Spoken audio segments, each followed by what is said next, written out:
ক্রমশ যুদ্ধের দিকে এগোচ্ছে ইরান ইসরায়েল সংঘাত। ইরানের হামলার প্রতিশোধ নিতে মরিয়া হয়ে উঠেছে ইসরায়েল। তেহরানে বড়সড় হামলার পরিকল্পনা করছে তারা।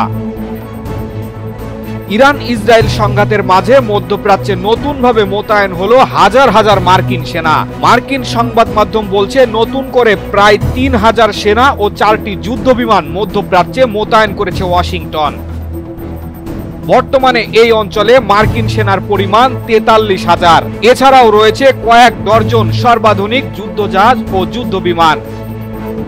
নতুন করে পাঠানো যুদ্ধবিমানের মধ্যে রয়েছে F-15P ও F-16, F-22 প্রোটেম এয়ারক্রাফটার। এছাড়াও মধ্যপ্রাচ্যে মোতায়েন রয়েছে ৮০০ আকাশ প্রতিরক্ষা ব্যবস্থা।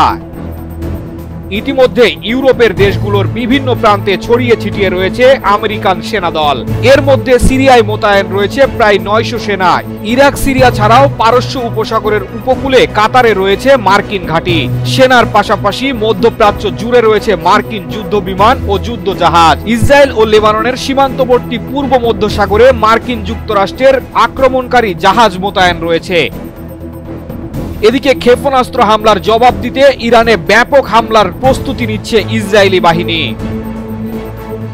শুধু ইরানে নয়, লেবানন ও গাজা সহ অন্যান্য ফ্রন্টে বড় আকারের হামলার প্রস্তুতি নিচ্ছে দখলদার সেনারা।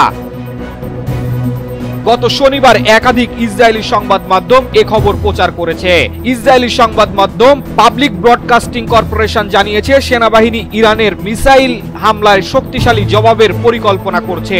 যদিও তাদের মিসাইল আমাদের বড় কোনো ক্ষতি করেনি, কিন্তু এই হামলার জবাব অবশ্যই হবে। প্রতিবেদনে আরো বলা হয়েছে, ইরানের বিরুদ্ধে হামলায় যুক্তরাষ্ট্র সহ অন্যান্য দেশগুলোর সহায়তা পাওয়ার চেষ্টা করছে দখলদার ইসরায়েল।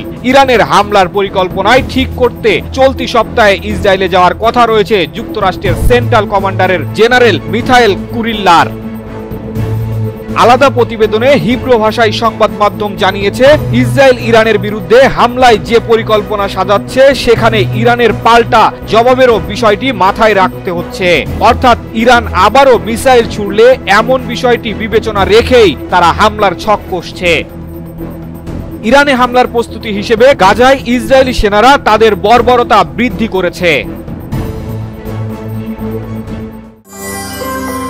সত্য, বস্তুনিষ্ঠ ও নিরপেক্ষ দৈনিক জনবাণী।